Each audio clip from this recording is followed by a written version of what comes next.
It's time to rip the cover off what really works to ditch addiction, depression, anger, anxiety, and all other kinds of human suffering. No, not sobriety. We're talking the F word here, freedom. We'll share straight from the trenches what we've learned from leaving our own addictions behind and coaching hundreds of others to do the same. And since it's such a heavy topic, we might as well have a good time while we're at it.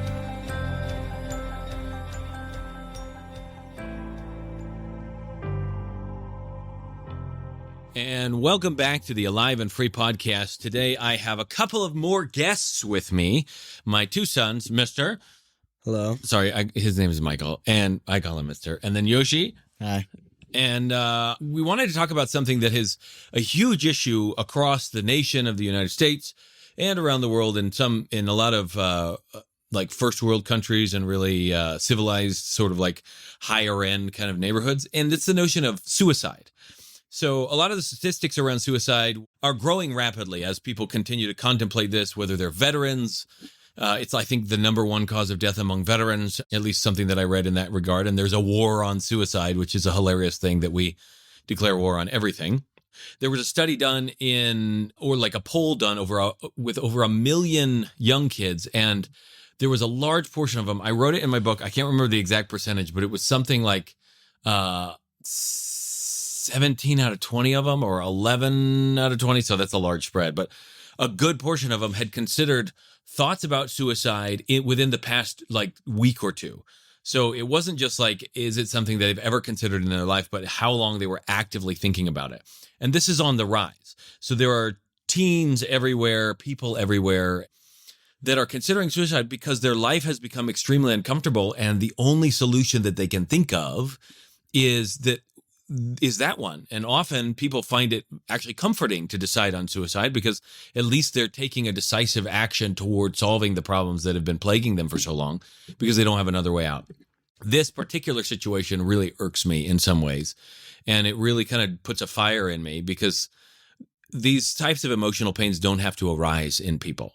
They don't have to show up. And if parents and others really understand not just how to talk to people, not how to see the signs, but actually what emotions are and how they function, then this kind of angst doesn't have to show up. But these children are growing up in an environment where there are massive amounts of expectation placed on them and where their parents are modeling stressed out, anxious, depressed, traumatized behavior.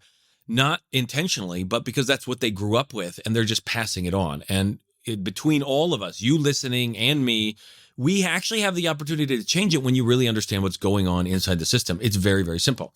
So I brought my kids on, my oldest two boys, because they're in a unique position where they've come and helped out at retreats a lot of times. So they've been able to see people ranging in age from 14 all the way up to 83 doing and processing big things in their life. But also they have friends, and some of these friends contemplate suicide and talk about it a little bit. And Michael just has had a couple of friends. One of them attempted a couple times and another one talk about it and so on. So if you want to just kind of give me the state of affairs in terms of, so for you both, we were just barely talking about this and I thought it would be useful. The state of affairs in terms of we live in a tiny little kind of farmish town, not really a farm town, but a tiny little town in Utah. And there's not that many people here. There's some 6,500 households or something like that. So not a huge amount of people, some 10,000, 20,000-ish people or something like that, maybe a little bit more. So it's not a huge amount of people here in town. And in that space, we've got all the kids in this town are going to the same high school, right? Yeah. True? Yeah. Okay. So you're what grade are you in? I'm a junior. Okay, so Michael's a junior and you're a sophomore. Okay, so we got a junior and a sophomore. From your perspective, Michael, how many of the kids there are dealing with depression enough or anxiety enough or whatnot to where they're actually talking about or thinking about suicide from what you've been able to see? I'd say at least half, probably over half. Over half. And what is it that makes you say that? Just the way they hold themselves. And sometimes you can hear when they pass through the halls and when you're out of class. That's a lot of times when you see the people. But you can see it. Oh, so what is it that you're seeing? So they... how did you recognize these as signs that someone is thought about suicide or anything else? They hold themselves in like almost ready for closure. What does that look like? So it's like gearing up for something to be done, like a project. So like specifically in their body, like you're passing them in the hall and what, like they're ready for closure. How do you know that it's like suicidal versus looking at a project that they're finishing? Usually they have kind of like a depressed chest, but still with like finality in their face. Oh, so it's more like an expression in their eyes and something like that? Okay. Yeah. And are these people that you've seen for a while? Like you've seen them for a while being kind of depressed and then you see a change in their expression? Yeah. Okay. Now, Yoshi, for you, like you're coming in and you're looking at a younger group of people in your grade. What's your impression of things? There's less of it, but it's still noticeable. I guess the way you could tell is they have like almost a distant look, like they're almost completely lost in their mind with what's happened. Like almost, I've seen people who look almost just completely sad about, like they just have a sad expression and they're just hunched over and they're closed off from everyone and even from themselves, it seems. And now we were talking in the car, and one of the things that brought this up is just recently Michael's friend was really struggling and was thinking about it, really actively considering just kind of ending things. And so I was like, so like, do his parents know? Like, does he talk to them about these things? And the answer that came was like, well, yeah, he just doesn't talk to them about those things. So then I asked Yoshi here about it, and like, would he tell me about it? And this is really juicy stuff, guys. So do you want to just kind of share what you shared? I don't completely know if I would. Like, it's almost such a big thing to think about, to tell someone about, that it can change your life in a worse way if it, like if everybody freaks out about it. Yeah, it's like saying, for instance, as a tricker, I say, I want to do a really big trick, and then everyone tells me, no, you can't do it, you're not ready, we're going to freak out because we don't want you to hurt yourself, or in a suicidal aspect, kill yourself. And so the whole environment around you changes so rapidly, and you're flipped upside down, so you don't know what happens. And then it just seems like it would be all downhill from there. So it sounds like you wouldn't tell anyone, maybe a close friend, but it sounds like you wouldn't really tell anyone, because that's like you making a decision for your life, and the idea of somebody else disrupting that would be negative. Is that what? Yeah. So what then? Like, would you tell people about the things leading up to it? I mean, suicide's a big leap to make. So like, there's a lot of things I'm assuming that lead up to it. You know, I'm not growing up in this day and age, so I don't know what it's like now. But there were a lot of things that led up to it in my life. I wasn't thinking about suicide all the time, but there were many times where I just wished my life would be over because I hated it. And so there's a lot of things that lead up to it. Have you been trying to talk about those and nobody's listening? What would you be talking about those kinds of questions? I guess for things leading up to it, it would eventually have to come up because it would be repetitive motion almost. They happen more than suicide would happen once. Mm-hmm. And so, like, eventually I feel like someone would notice that you're going through emotion, and you'll talk about it. You'll open up. But going straight to suicide is like, it's just a big leap that you don't want to talk about it, because it's like over the top almost, but at the same time underwhelming. So Okay, so Mister, you have contemplated suicide a couple of times in your life, yes? Yes. Are you okay talking about the latest one? Yeah, sure. Okay, so cool. Has he had a rough home life? I mean, by his standards, maybe, but by societal standards, probably not. I don't know, but probably not. We're fairly open about things. We talk a lot about things. What I'm trying to open up here for anybody listening is that this isn't about whether or not a parent has messed up or a child has messed up or something else, but these are legitimate thoughts that people have and that kids are having, and teenagers in particular are in a space of life where they kind of know everything about themselves, right? They're in a space where they're like, no, I got this. And that can be problematic in some areas. And I think it's because there's smaller things that are not being caught and talked about. So that's what I kind of want to talk about. Because you tried to talk to me about it. Tell about what you did and why you did about it that way. So I ended up writing a story that I look back on now as like really, really sad. And, it kind of does describe what I was feeling at the time really well. But I ended up, instead of just saying it outright, I ended up showing him that story and having him read it. We talked about it from there, but I didn't mention suicide in particular. Right. So I wasn't aware. We were in the car and he's like, no, I have thought about it. Didn't we talk about it? And I remember the story and I remember the sadness in the story, but I have no recollection of any mention of suicide. And I was just like, wow, these are some big things going on. And he was like, yeah, that's what it's like in my head sometimes. And that's the pressure I'm under. And there's a lot under there. And so I totally missed that it was about suicide, folks.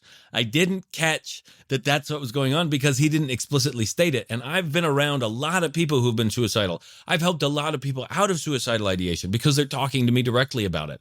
I have helped myself out of it. I know what it's like inside there. And I still missed it because it wasn't being explicitly stated. So what was it that helped you out of it? Actually, just talking about it helped me out of it. Even though we didn't even if it wasn't like specifically defined, just being able to because we did talk through it in my head as kind of like a hypothetical. Remember that.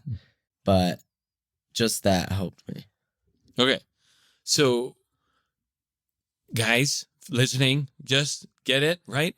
They're talking about what's going on with them and what is happening in their life, and there's a space open for that. Fortunately, there's a space open for that for me with my son so that he could feel that, and he's watched other people do it. Like he's a strong person and he still experienced this because of the things that they're going through. So now I want to kind of shift gears and talk about what teenagers are kind of going through.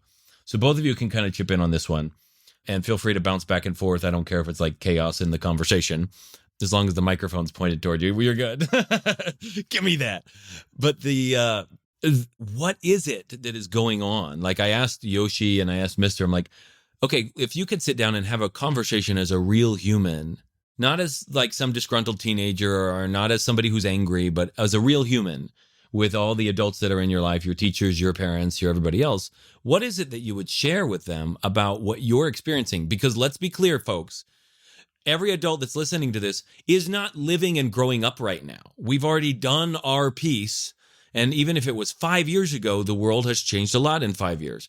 And I grew up at a time where there was no internet, where there was barely dot matrix printers when I was in elementary school, if you guys remember those. And then the internet showed up when I was like in early teens. There were no cell phones really rampantly around until I was in my 20s. I didn't pick up one until I was in my mid-20s. So I don't know what it's like to live this way, to have been introduced to all of the stuff they're introduced to now when I was younger. And any adult listening to this is the same. So all of us have to pretend for a second, because it's the truth, that we don't actually know what our kids are going through and that we don't actually know what's best for them. We just think we do. And often that imposition gets in the way. So I want them to speak candidly and freely and ready, set, don't cuss. I'd say, I said earlier in the car, I said, be careful with your expectations that you hold up for the people that you see, because your expectations could mean a lot or barely anything. And so depending on the person, it could change their whole, the way that they think about life or anything for that matter. What kind of expectations are we talking about? I mean, for some from a teacher, I get expectations to have good grades, also from my parents, or have like a good assignment turned in. sometimes that's stressful because I don't think I can make a good assignment because I just like maybe it's the subject and it's really confusing to me, but I'm expected to have it locked down on the ready to go, just out of my mind, know everything off the top of my head. But then I can't, so then I failed without even starting. That's not what his parents think, but basically it sounds like we're evil. Keep going. If you or someone you know is looking to drop the F-bomb of freedom in their life, whether that's from past trauma, depression, anxiety, addiction, or any other host of emotional and personal struggles, but they just don't know how or want some help doing it, head on over to thefreedomspecialist.com/feelbetternow and check out some of the things we've got in store for you, or book a call so we can look at your unique situation and get you the help that you're looking for.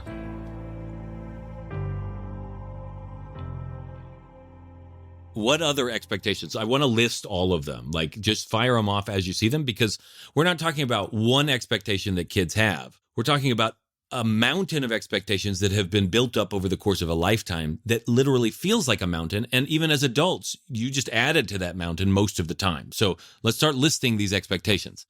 So there's a lot of input nowadays with social media and everything, and that just adds a little bit more expectation, like to look the part, I guess. You know, to look the part, be as spiritual as everybody else. Did I mention we live in a tiny little Mormon community? Yes, we do. And so that's a thing. Yeah, be spiritual as everybody else. I'm missing. Kind of a personality. Like I said, you have an expectation to be a person like that you've held up for a long time, maybe. So I had a friend who was like really social, really like kind of popular, but he would say hi to a lot of people. He knows a lot of people. And then his attitude shifted one day and he just couldn't hold up the expectation of being the guy to know everyone, but nobody knows him. Kind of like he talks to people and like he'll talk to them and like they'll talk back to him, but they never really know this guy as a person. They know him as, oh, he'll say hi to me in the halls. I guess we're kind of friends. Okay. Yeah. So like the feeling of like not being heard. Now you mentioned, Yoshi, you mentioned also expectations you hold up for yourself. Do you want to elaborate on that? I guess also elaborating off of the personality expectations, you can hold those up yourself too. Like if you lose your personality, you kind of, for me, it felt like I had one way to live, and it was Josiah Akio Gardner. This for 14 years, forever, and it's gonna be like that. And then my dad to Hebrew, yeah, and he read my name off in Hebrew as Yoshiahu. He's like, oh, that sounds like Yoshi. I'm gonna start calling you Yoshi. Mario character. There we go. But it kind of, it felt like he took a sledgehammer to a wall in my brain. He just showed me, you don't have to be this. We put a crack in it and you're still fine. Like, you can rip down the whole wall and there's more land to be whatever you want and like whoever you want. So the expectations you hold up for yourself have a great impact on you. So you need to be careful about what you hold up for yourself as well as what other people hold up for you. And we learn from every situation. It may not be unconsciously. Like a couple years back, right before I wrote that story, our friend group had kind of a falling out. So we were kind of split between two sides. And then that happened again soon after we like rebuilt it. And so that, I think, definitely played an effect in my mind, like, oh, I should be this type of friend. That's how it works. Okay, yeah. So there's unconscious expectations. There's lots of conscious expectations. Your very name sets up an expectation. Like I grew up, my family history and our heritage and all the traditions there is a set of expectations. And not all of them are necessarily even felt as negative. A lot of people love their traditions and their family history. And so it's not to say that any of these things are necessarily in their own right bad. but they can be experienced in a very heavy way, which then takes a teenager who's trying to find their way in the world, and even elementary school kids sometimes trying to find their way in the world, and it puts so much weight on them to be something other than what they are. And that is a disservice to any human life. Anybody that is busy telling you that you need to be anything other than what you are is somebody who is literally telling you that your existence doesn't matter as it is. That unless you change, you don't deserve to be here. They may say they love you, they may say they cherish you, but the more they're telling you you need to be anything other than that there's an ideal person you need to go find, an ideal life that you need to go live, right? Yoshi mentioned your friend, right? Who's you have a couple friends whose parents, like, they went to an Ivy League school and they make X amount of money, and so the kids are kind of expected the same way, right? And have they talked about that? What does that feel like for them? They just feel like they're held with the highest expectations, and so sometimes it's hard to be friends with them because, like, one of them used to say that he felt like friends got in his way because he needed to focus on schoolwork and being the best of the best so he can get to the best of the best. And so then, I mean, that's one of the reasons. I guess it feels like it's great to hang out with the friends that I do because we give out nicknames to each other. So everyone essentially doesn't own a name because we just call them whatever we feel like in the moment, kind of. So it's a little freeing to be with my friends like that, and I guess for him it rubbed off on him, and he felt more open to be. I don't know how to put it. He felt like more freed from his expectations than like having to uphold them until he actually accomplished them. Now, some of you parents listening to this are like, crap, that's it. My son and daughter cannot have any friends. We don't want them to have that kind of influence on each other. Some of you may be listening to this, and maybe even their parents would listen and be like, oh, this is why my son's not succeeding. That can happen. Here's the thing.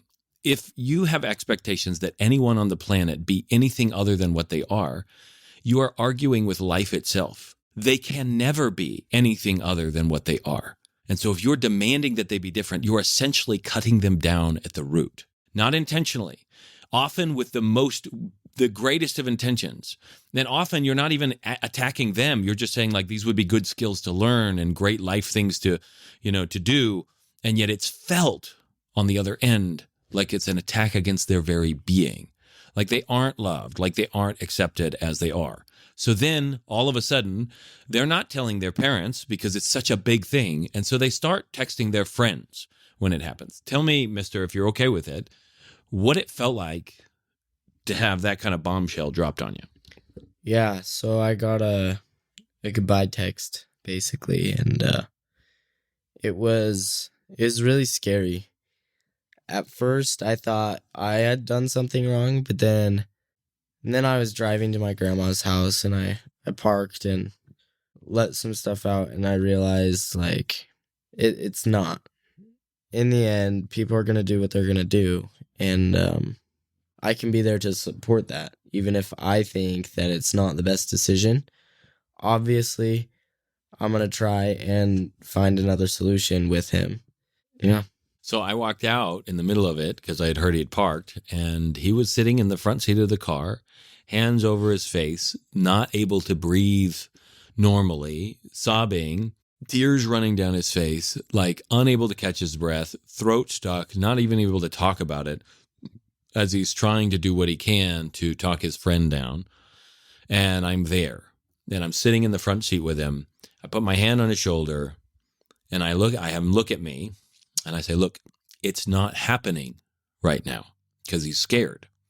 And so he's looking at me. I'm like, can you see that it hasn't happened yet? It's not something that's happening right now. He's like, yeah, okay, cool. It might happen. We'll deal with that then. Right now, we just got to do what we can do and move forward. But here I was watching my 16-year-old son have the weight of another person's potential death sit on him because that kid was not, like, given the space and the understanding, because, like, that's the way society's run. It's not his parents' fault. not given the space and the understanding to recognize that these are huge emotions, that these are things that can actually be dealt with, that they're very simple to deal with when you know what's really going on. But if you don't know, they can swallow you and consume you whole. And then to have the ripple effect of that hit my son, because now he's dealing with the potential of a death of a friend. So this is kind of what happens when we don't catch it early enough. And early enough for me in my book means, and it's what I've tried to do, and obviously it's still hard, even though I've tried my best to create this environment. Obviously, it's still difficult for a kid to show up to their parents. But what I've tried to do is create a space where everything they're feeling is allowed, everything they're doing in their life is okay, and it isn't my job to make them anything different than what they are. They will live their lives beautifully. I've told them in jest, but also seriously, like, look, I can't make your decisions for you. If you end up in jail, though, I do want to be able to come visit. So there's that. And how has that felt, guys? Like, how does that feel? It's really nice to me. It's reassuring. It's reassuring to know that we can feel whatever without having like condescending thoughts, external thoughts from like other people. And just the openness about it, like, it's okay to have this. Like, it makes it so much easier to be able to deal with it as well.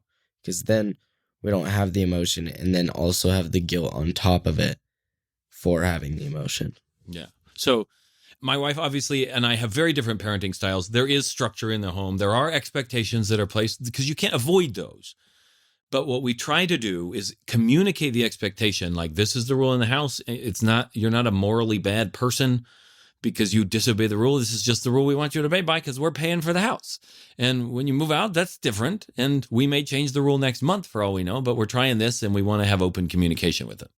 When they're younger, they don't get as much of a say. As they grow up, our aim with our kids is to have them be fully autonomous by the time they're 17, 18, with full range, no restrictions on their phones, no, like any of that stuff, so that they're learning to live as much as adults, quote unquote, doing their own laundry, cooking meals from time to time, like all that stuff, so that they have some experience with that while they're still living with a couple of people who have been down that road before, called parents.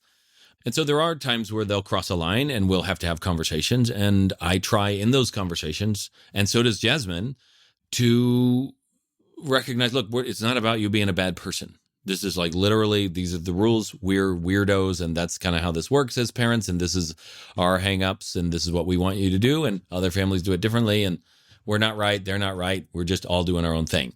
So to boil this down, the end game is when the kids are having huge emotional struggles, it's important to know how to see them so that it doesn't turn on you as parents, blaming yourselves or believing you've done something wrong, or so that it also doesn't turn into like this panic moment where you don't know what's going to happen. And then you end up spending tens of thousands, sometimes hundreds of thousands of dollars seeking help that isn't actually changing the situation. Michael, you have a friend who's she's attempted suicide a few times and then has gone into some of these institutions. Do you know how much they've paid? Or no, I think we did the math once and it was almost $100,000. So a lot, almost $100,000 or something like that. And definitely she's doing better. She's still alive, so it has done some things. But in terms of getting rid of those thought processes, have you seen really much of a difference? A little bit. Okay. But not as much as I would like.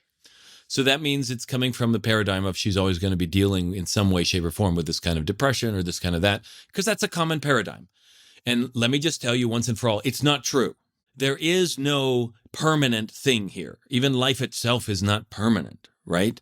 So depression is not a permanent condition. Anxiety is not a permanent condition. It's not a diagnosis that will be with you forever. It's a present moment experience that isn't happening all the time, even though it might seem like that. And it's rooted in your body.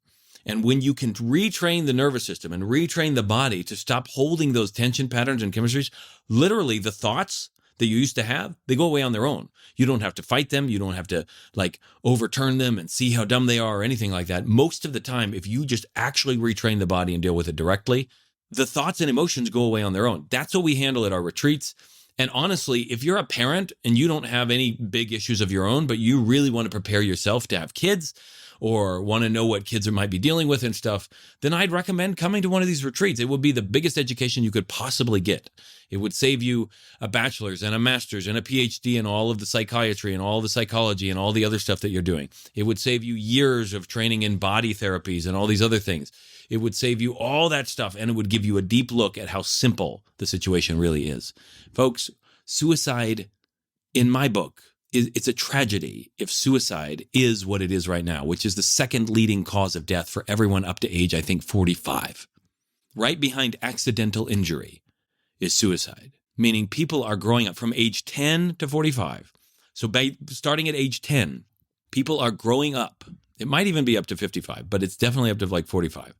People are growing up literally believing that they would rather opt out of life than live it all the way. That is the calamity of the way that our society has been built, and we can turn it around. It's just a matter of really learning how things really work. And that's it for today's Alive and Free podcast. If you enjoyed this show and want some more freedom bombs landing in your earbuds, subscribe right now at wherever you get your podcasts from. And while you're at it, give us a rating and a review. It'll help us keep delivering great stuff to you. Plus, it's just nice to be nice.